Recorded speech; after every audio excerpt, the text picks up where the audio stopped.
विवाद आया है एक फ्रेंच वेबसाइट पर छपी खबर के बाद। मामला कुल ये है कि उस छपी हुई खबर के मुताबिक 2007 से 2012 के बीच में एक बिचौलिया है सुषेण गुप्ता, उसको पैसे दिए गए, दलाली दी गई।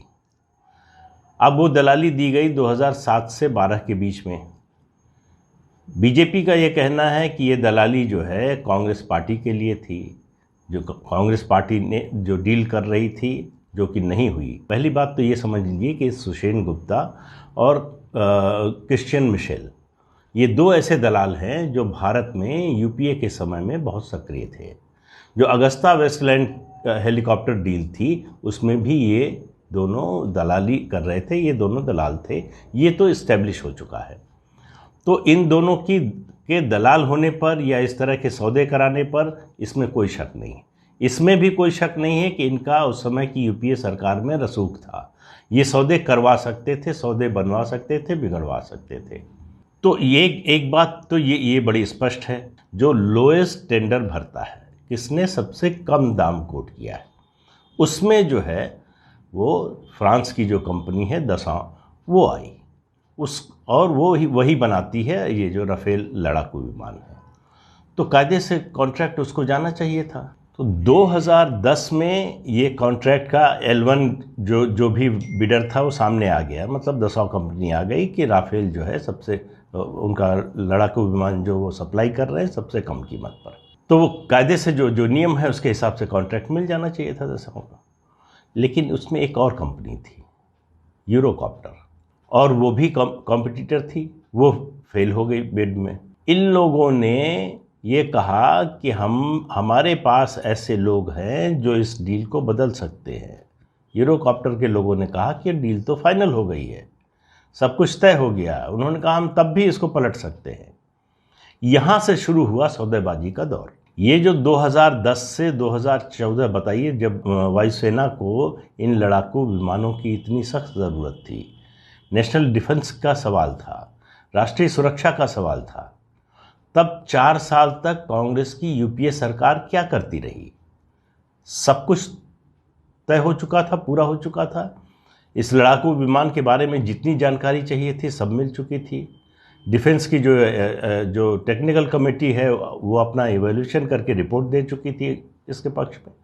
तो सब तय हो गया था, तो फिर डील हुई क्यों नहीं? जो बार बार कांग्रेस कहती है ना कि हम तो खरीद रहे थे 126, आपने 36, 126-36 को तो छोड़िए, सवाल ये है कि आपने 6 भी क्यों नहीं खरीदे? अभी तक ये बात सामने नहीं आई थी, अब सामने आ रही है कि डील में जो दलाली थी उस पर मामला अटका हुआ था, कौन ज़्यादा देगा। इसलिए जो है डील जो है 2014 तक नहीं हो पाई, लड़ाकू विमान नहीं खरीदे गए यूपीए सरकार में। अब उसके बाद 2014 में आ गई एनडीए सरकार, नरेंद्र मोदी प्रधानमंत्री बन गए, तो फिर से इवैल्यूएशन हुआ और ये हुआ कि सारा टेक्निकल प्रोसेस जो है सब कुछ पूरा हो चुका है। तो उसी आधार पर फिर ये हुआ कि ये जो बिचौलिए और डीलर और दलाल इन सब का मामला है, इन सब को बाहर करने का एक ही तरीका है, आसान तरीका है, वो कि कंपनी से डील करने की बजाय सीधे फ्रांस की सरकार से बातचीत हो। तो फ्रांस की सरकार और भारत सरकार के बीच में ये सौदा हुआ। एनडीए सरकार ने, नरेंद्र मोदी की सरकार ने इसका सौदा कर लिया, तो कांग्रेस ने सवाल उठाना शुरू किया। कांग्रेस को लगा कि वो बहुत बड़ा मौका चूक गए, कुछ मिला नहीं उसमें, तो उन्होंने आरोप लगाना शुरू किया। उसमें फ्रांस के कुछ जो है एनजीओ वो भी शामिल हो गए कि इसके पीछे जो ये कैंपेन था इसकी फंडिंग वो लोग कर रहे थे। हमेशा होता है ये कॉर्पोरेट राइवलरी में, ये कोई बड़ी बात नहीं है, सामान्य बात है। तो ये खेल दुनिया भर में चलता है। लेकिन उसके लिए कंधा देश की सबसे बड़ी पार्टी जो विपक्षी पार्टी है वो अपना दे दे, ये थोड़ा आश्चर्य की बात थी। तो इस पर जांच की मांग होने लगी।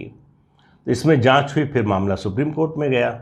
सुप्रीम कोर्ट ने इसकी विस्तार से सुनवाई की, एयरफोर्स के लोगों को बुलाया, टेक्निकल लोगों को बुलाया, सरकार से जितने दस्तावेज थे मंगवाए, गोपनीय दस्तावेज जो है सीलबंद लिफाफे में आए, सबका अध्ययन हुआ। उसके बाद सुप्रीम कोर्ट ने कहा इस डील में कोई गड़बड़ नहीं है।